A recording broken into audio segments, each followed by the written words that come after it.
Situation সৃষ্টি হতে পারে, এটা আবার আপনিও নিতে পারেন না, আমরাও পাই না। সে বলছে আমরা শিক্ষার্থীকে কিভাবে কন্ট্রোল করবো, তাহলে সে এখানে ভাইস প্রিন্সিপাল কেন, সে এখানে দায়িত্বপ্রাপ্ত কেন? তার কথা যদি শিক্ষার্থীরা না শোনে তাহলে তাদের থেকে সরাই দেওয়া হোক। যে কন্ট্রোল করতে পারবে তাকে আনা উচিত। আরেকটা বিষয় হচ্ছে খুবই সেন্সিটিভ, যেটা আমরা জীবনে কল্পনাও করি না। আমরা এ পর্যন্ত বড় হয়েছি, শিক্ষকরা আমাদেরকে মেরেছে, রত্নাঘাত করেছে, আমাদেরকে কান করে অভ্যাস করিয়েছে, বেদরক পিটিয়েছে, সবকিছু করেছে। এটা আমরা আশীর্বাদ হিসেবে গ্রহণ করছি। আমরা গত বছর পড়াশোনা করছি এখন পর্যন্ত, কিন্তু সকালবেলা তারা এসে তাদের গায়ে একটা ভোটের টোকাও পড়লো না।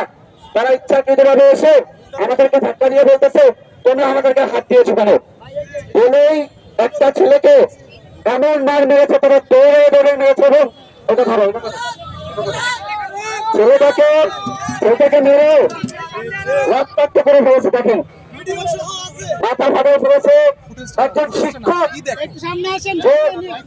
আমার পিতৃতুল্য, আমার মাতৃতুল্য, সে আমাকে বিভিন্ন ধরনের নির্দেশনা দেবে, সে আমাকে বিভিন্ন ধরনের নির্দেশনা দেবে, আদেশ উপদেশ দেবে।